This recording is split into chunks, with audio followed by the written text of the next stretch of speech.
Good morning, children. Welcome back to the social science class.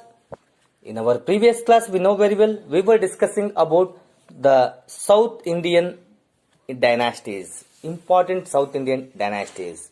So, as we were discussing about the important dynasties of South India, in our previous class, we have discussed about the Chalukyas of Kalyana. So, as we have successfully discussed about the Chalukyas of Kalyana, today we are going to discuss about one more important dynasty which was ruled over the South India. So, that is none other than Hoysalas. So, today we are going to discuss about the Hoysalas.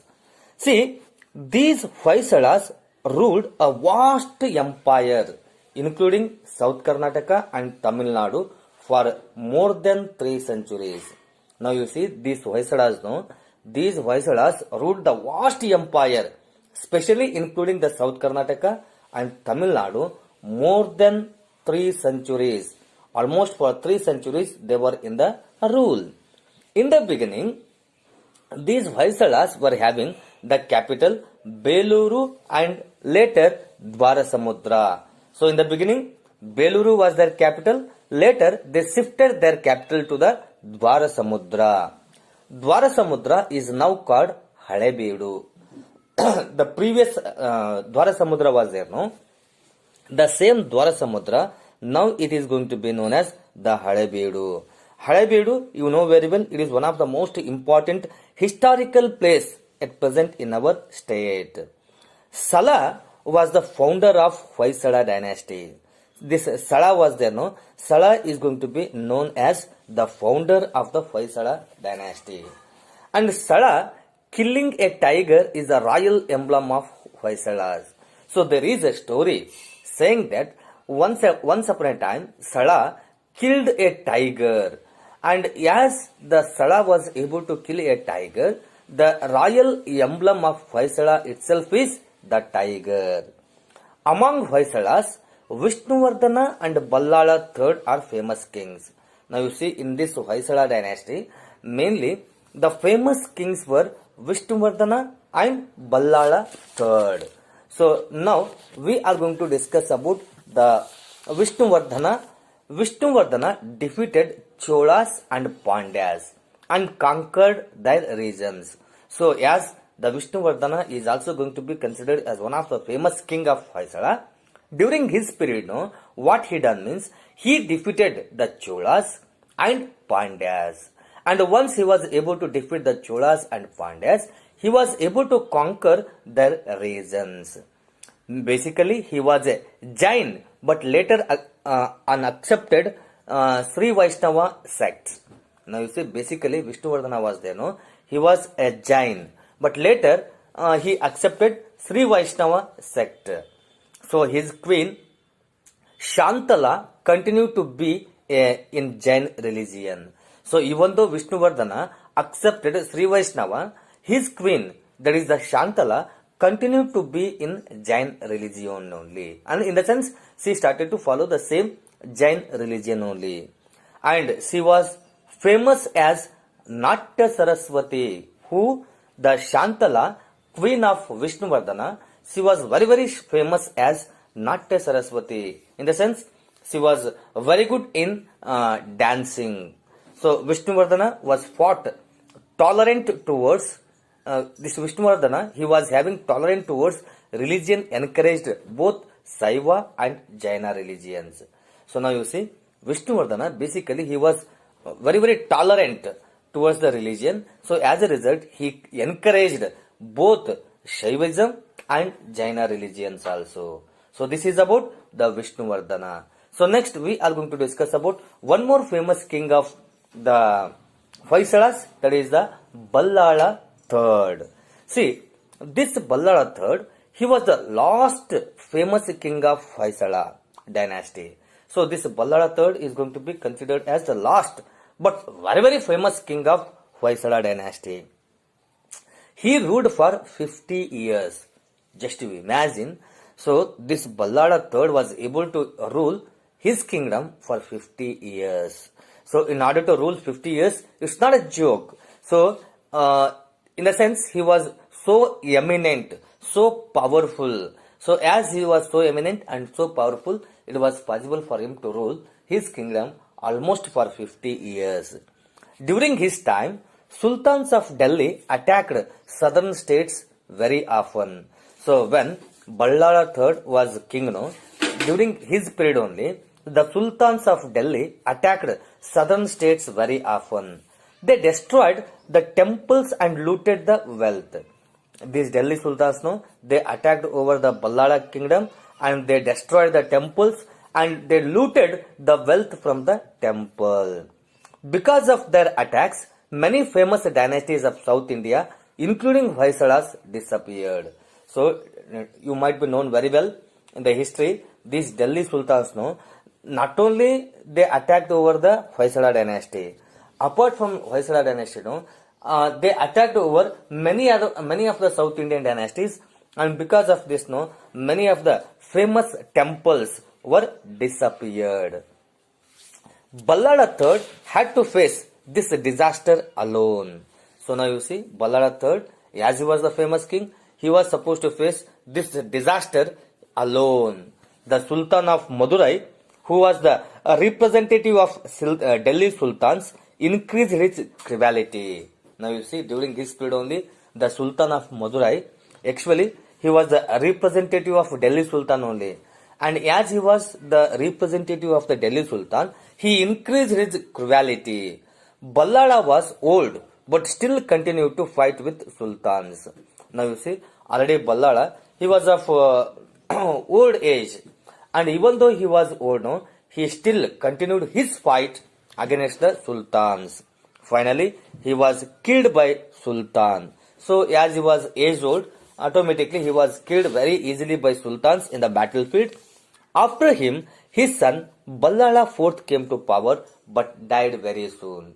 So after the death of Ballala III, his own son by name Ballala IV came to the power, but he was unable to be in a rule for a long time. He died very soon, and thus the Hoysala dynasty ended 670 years ago. For that reason, 670 years ago itself, the Hoysala dynasty was declined, or it came to an end. Okay. Next, we are going to discuss about the architecture. How was the architecture during the period of Hoysalas? The contribution of Hoysalas to architecture and sculpture is incomparable. Now you see, you can understand. So the contribution of Hoysalas and architecture and sculpture is it is not at all comparable with any other dynasties. In the sense, they were having their own style, and they too were very, very famous. So Hoysala temples are famous for fine carvings. So the temples which were constructed by the Hoysalas, mainly they were very, very famous for fine carvings. The common features of these temples are, once you happen to visit the temples of the Hoysalas, whatever the common features you come across in the Hoysala temple are, they are built on a star-shaped basement. First is, the Hoysala temples are there, they have been built on a star-shaped basement. The basement is there, that basement is in a star shape. The Navrang pillars inside the temple are very smooth. And the pillars what we are going to see inside the temple, that we used to be known as Navrang pillars. And these Navrang pillars are very, very smooth. And on the outside wall of the temple, episodes of mythology are depicted. And if you happen to visit the outside wall of the temple, you are going to come across the episodes of mythology are depicted. The famous temples of Hoysala are Hoysaleshwara of Halebeedu.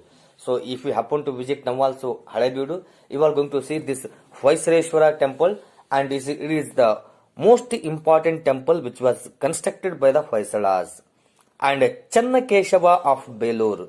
So in Belur also there is one temple by name Channakeshava, and it is also constructed by the Hoysalas only. Keshava of Somanathapura are important, and even if you happen to visit the Somanathpura, there you are going to come across Keshava temple, and that is also built by the Hoysalas only.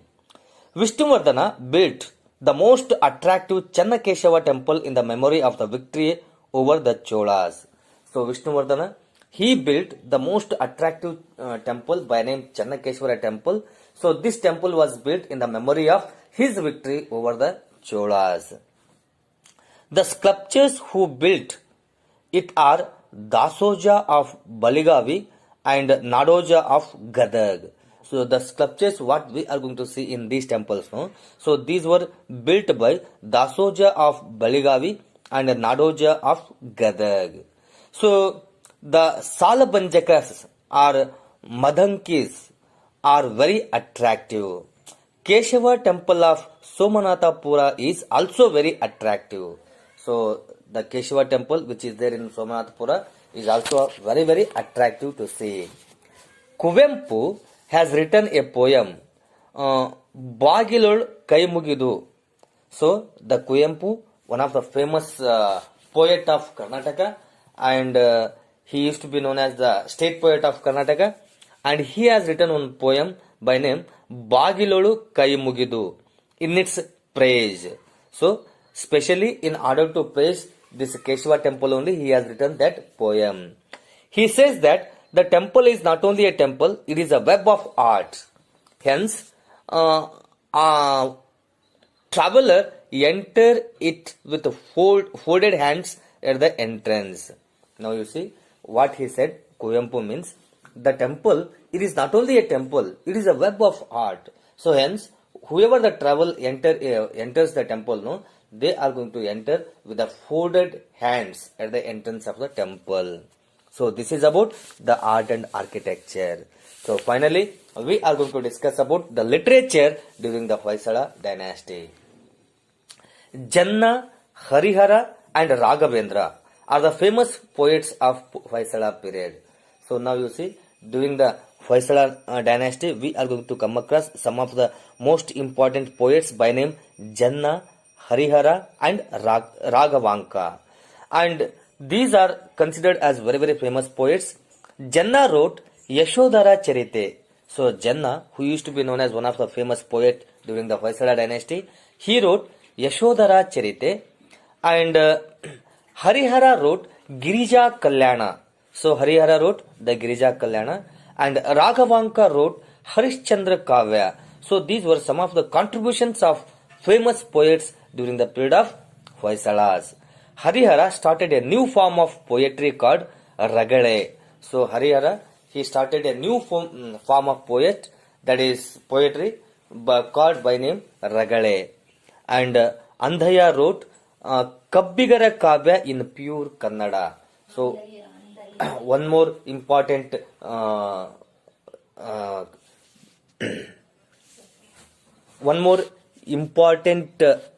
poet by name Andaya wrote Kabbigara Kavya in pure Kannada. Okay, so this is about the Hoysalas. So with this, we are going to complete the South Indian dynasties.